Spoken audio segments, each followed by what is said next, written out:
Constitución de la subjetividad. ¿Qué es el sujeto?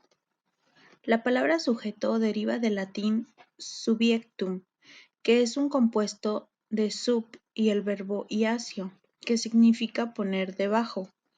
Subjectum es el participio pasado de este verbo e indica lo que está puesto debajo y sirve de base de algo.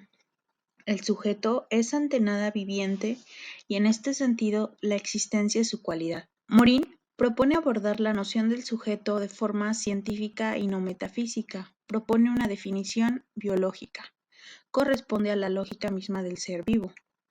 La noción del sujeto debe poder ser comprendida como individuo sujeto y en relación simultánea con las nociones de autonomía, dependencia, integradas a su forma de organización en la vida. ¿Quién es yo?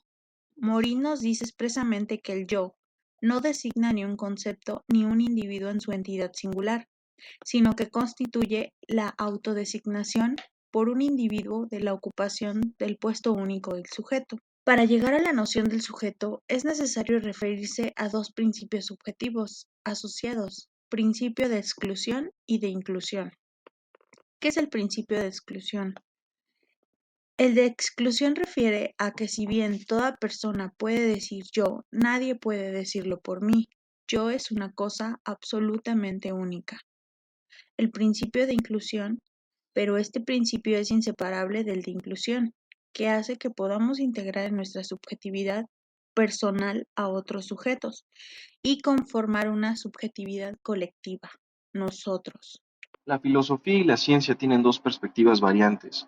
La filosofía basa su idea del sujeto en dos perspectivas, una sobre el conocimiento objetivo o el mundo de los objetos y otra que complete a lo reflexivo o el mundo de los sujetos.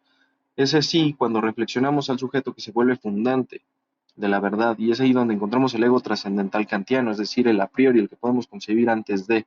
Sin embargo, la ciencia considera la subjetividad como una contingencia o una fuente de errores, por lo tanto excluye al observador de su observación, como si éste no existiera, para poder analizar al objeto en sí mismo, negando al observador, que es una fuente de errores y de sesgos.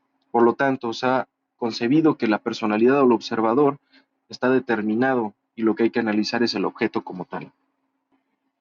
Por ello, Morin establece que su idea del sujeto desde una perspectiva biológica debe de concebirse no desde la noción libertaria del material desligado de construcciones o contingencias físicas que puedan determinar al sujeto, sino por el contrario, que está ligada a la dependencia y esa dependencia la que está inseparada de la noción de autoorganización.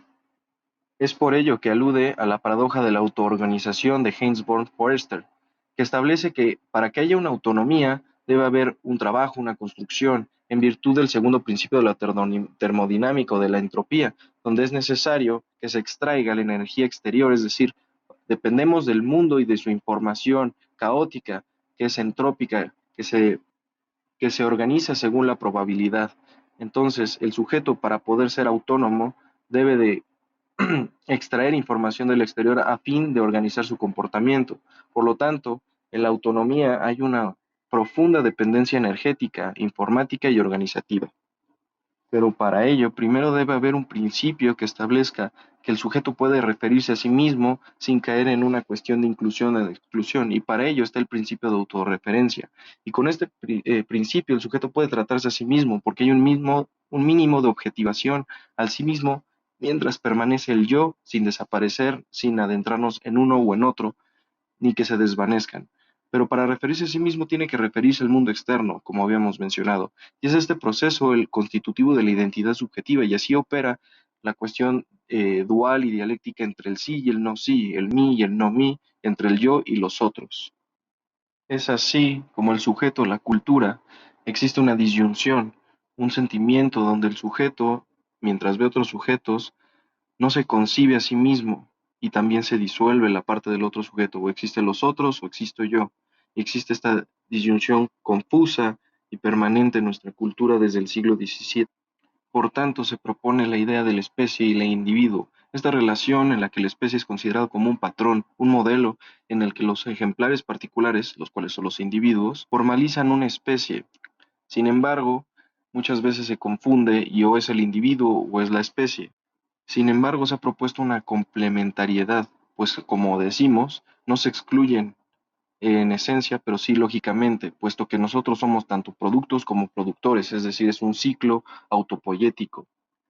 Es de ahí donde deriva la sociedad. El individuo es evidentemente un producto, es el producto donde ocurren generalmente en seres sexuados. El producto es el mismo y ahí concierne su progenitura, y es ahí donde la sociedad es el producto de estas interacciones. De ahí se deriva el siguiente principio, el de intercomunicación con el semejante, que también plantea una paradoja, puesto que hay una comunicación e incluso una incomunicabilidad que parte de la dialéctica de los principios de inclusión y exclusión. Sin embargo, efectivamente, a partir de la cuestión de la comunicación y nuestra habilidad para poder comunicar, incluso nuestra incomunicabilidad, es ahí donde se resuelve la paradoja y podemos concebir la cuestión del lenguaje y la cultura, que son estas interacciones que crean una organización donde nace el mundo y el modo de concebirlo, que otra vez es dialéctico y autopoyético, puesto que es el individuo que lo produce y a la vez los nuevos individuos son los que crecen y permanecen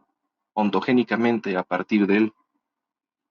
De ahí se deriva la cuestión de la afectividad, que es como un rasgo constitutivo del sujeto, es subjetivo y está ligado a las emociones.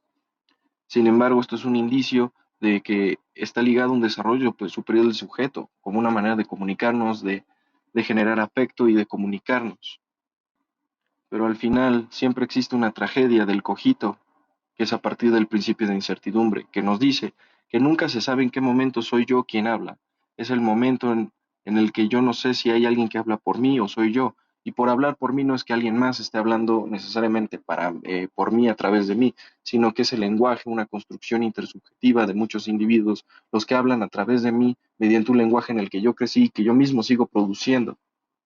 A ello, por eso Freud dice, donde está el ello, el yo debe de advenir, lo que significa que el yo emerge en el momento en el que nuestras pulsiones y nuestras necesidades biológicas constituidas desde la dialéctica del sujeto, desde esa filogenia, emerge un sentido de identidad y de exclusión.